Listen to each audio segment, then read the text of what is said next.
It's a biting December morning in 2010, the wind howling off the Atlantic like a mournful wail, slicing through the barren dunes of Gilgo Beach on Long Island. A police K9 unit trudges through frost-kissed sand, sniffing for traces of a missing woman named Shannon Gilbert. The officer's breath fogs in the frigid air, tension thick as the fog rolling in from the sea. Suddenly the dog freezes, its alert sharp and urgent. They dig, expecting maybe a shoe, a scrap of clothing. Instead, a weathered burlap sack emerges, heavy with dread. Inside, the skeletal remains of a young woman, her identity lost to time and tide. Hearts sink, but this is just the start. Over the next few days, 3 more sacks surface from the tangled brush, each cradling the bones of another forgotten soul. The air grows heavy with fear, and the ocean's roar is a grim underscore. Investigators huddle, faces pale, realizing this isn't a random tragedy. This is the work of a serial killer, dumping bodies along this desolate stretch for years, maybe decades. What if I told you this chilling find would unravel a mystery from the 1990s to the 2010s, pointing to a mild-mannered architect named Rex Heuermann hiding horrors behind a facade of normalcy? Hold on tight, because today we're plunging deep into the Gilgo Beach killings, a documentary-style unraveling of a haunting case that fooled the world. I'm your guide through this raw, real nightmare, speaking straight to you, the curious souls invested in truth and justice. We'll honor the victims with compassion, question the allure of an ordinary life, and dig into twists that keep families aching for closure. Let's step into the shadows together. This story doesn't begin with the bodies.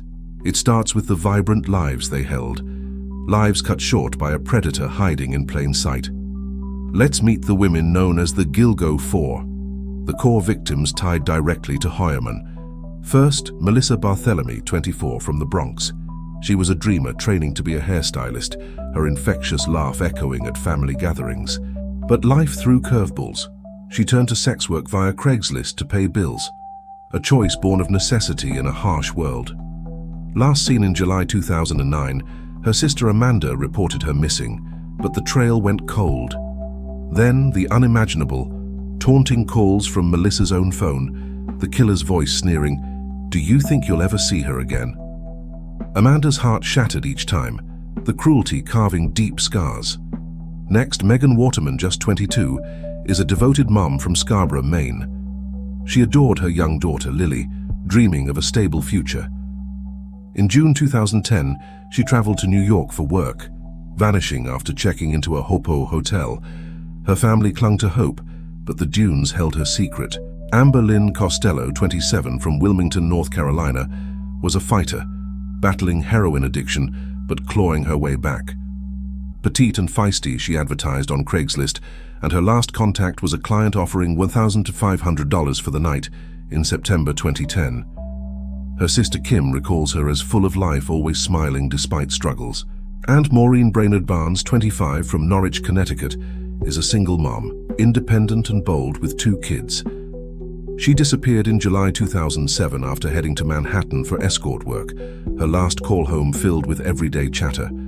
Her mother, Marie, still weeps over unanswered questions. The horror stretches further. More remains dotted the parkway. Jessica Taylor, 20, vibrant and outgoing. Her dismembered body found in Manorville in 2003, head and hands in Gilgo in 2011. She loved dancing and dreamed of modeling. Valerie Mack, 24, resilient through foster care hardships, vanished in 2000 from Philadelphia, parts scattered similarly. Sandra Costilla, 28, artistic and free-spirited, was killed in 1993. Heuermann was charged in December 2024, 31 years later. Then the unidentified Asian male dressed in women's clothing, possibly a sex worker. Peaches and her toddler daughter, tattoos linking them in a tragic embrace. Fire Island Jane Doe, partial remains washing up. Each had dreams, families, and vulnerabilities exploited. Many were sex workers in the Craigslist era, when online ads were a double-edged sword, opportunity laced with danger. No regulations, no safety nets.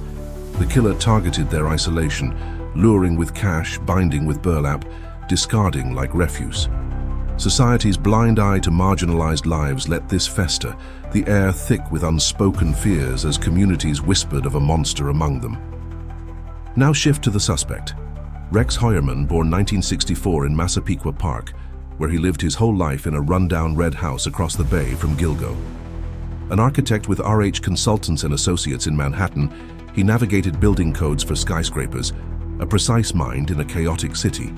Married to Asa Ellerup since 1996, father to Victoria and Christopher, he projected suburban stability. Neighbors saw a gruff giant, 6'4" burly, known for tax gripes and gun collecting.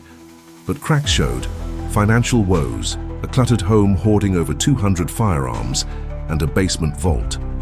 Skeptical of fame's glitter, he shunned spotlights, preferring Blueprint's anonymity. Yet prosecutors paint a double life. Burner phones from midtown payphones, violent porn obsessions mirroring crimes, bondage, torture, cannibalism fantasies.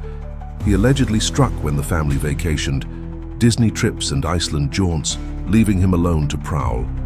His Chevy Avalanche was spotted near scenes, cell data pinging Times Square, where he solicited.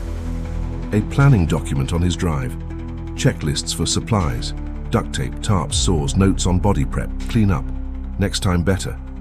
Chilling precision, like his architectural drafts, but for murder. His daughter Victoria, a budding artist, later spoke of a normal dad, her voice breaking as she grappled with his shadow. His wife Asa, battling cancer, faced her own nightmare as her DNA unwittingly became evidence. The allure of normalcy was a mask, hiding horrors that shattered families. Long Island in the 2000s was a paradox, affluent hamlets masking seedy undercurrents. Craigslist boomed, sex work shifted online, and risks amplified. The build-up to discovery was a slow burn of agony, sparked by Shannon Gilbert, 24, an escort from Jersey City. May 1st, 2010. After a client call in Oak Beach, she dialed 911, frantic, "They're trying to kill me." She fled into the night, banging on doors, vanishing into marshes. Her mother, Mari, fought for a search, but the police dismissed it as a drowning. Then, December 2010. While hunting for Shannon, the K9 unearths Melissa, then Megan, Amber, Maureen, all wrapped in burlap, posed along Ocean Parkway. Media frenzy erupts. Long Island serial killer headlines scream. By April 2011, more bodies were needed. Jessica's torso, Valerie's parts, and the toddler. Total, at least 11, possibly 16. Early probes faltered under Suffolk County police corruption. Chief James Burke, jailed in 2016 for beating a suspect and obstructing the FBI, blocked federal help, perhaps hiding ties to sex parties or worse. Families endured torment.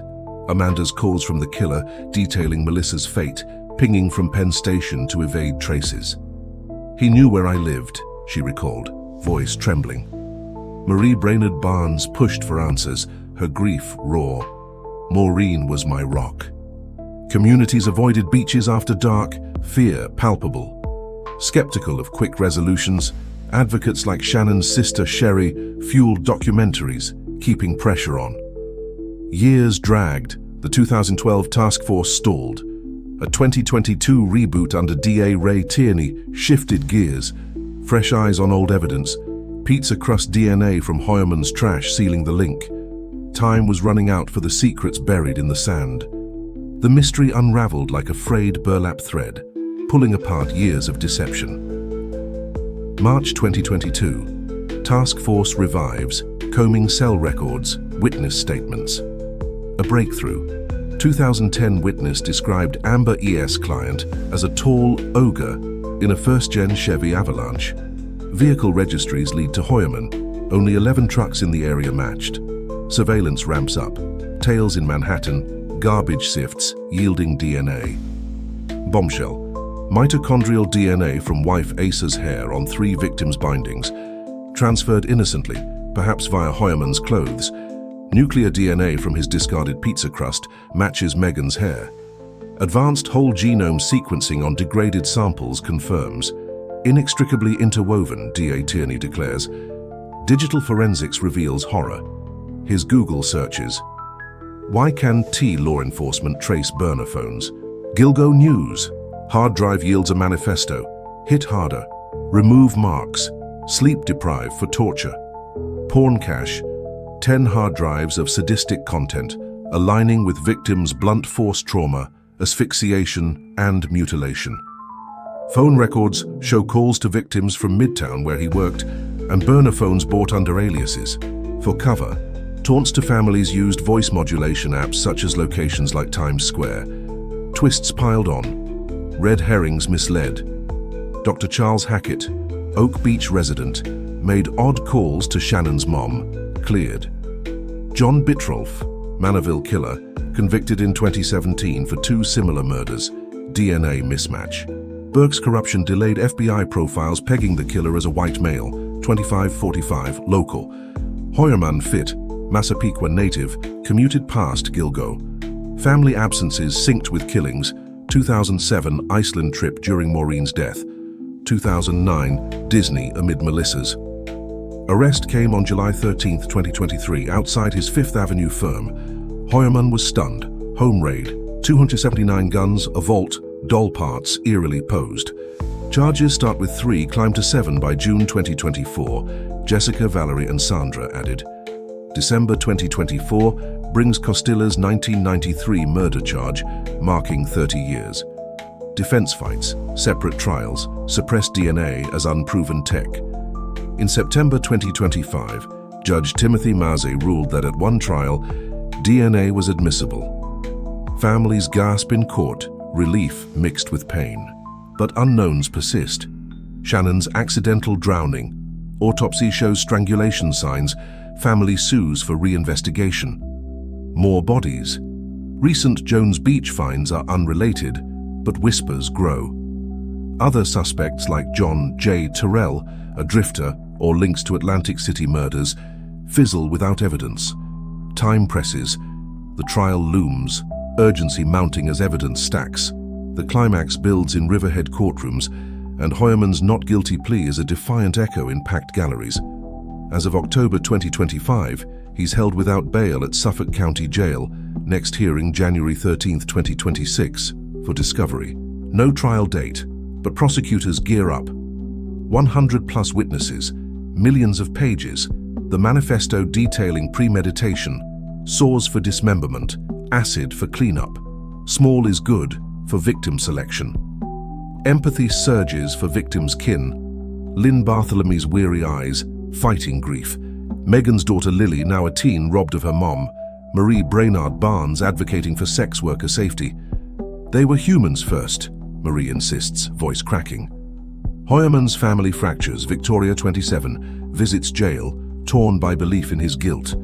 Christopher, 33, with disabilities, uprooted. Asa divorced him, her DNA unwittingly key, now battling cancer amid scrutiny. The tragedy exposes systemic failures, dismissed missing persons, botched probes, societal stigma. Sex workers were throwaways to some, their cases shelved. Burke's obstruction let Heuermann roam 1993 to 2010, possibly longer. But justice inches closer. New laws for online safety, memorials along the beach.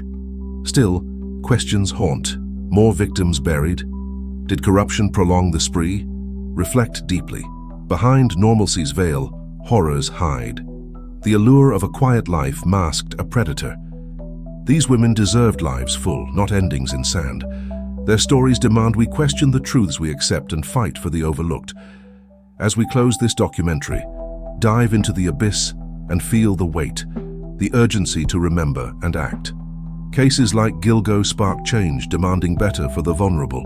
What lingers for you? More victims out there, or justice finally near? Drop thoughts below. Explore victim funds like the Lost Girls Memorial and discuss with others. Honor them by seeking truth. Stay vigilant, empathetic. Until next, question everything.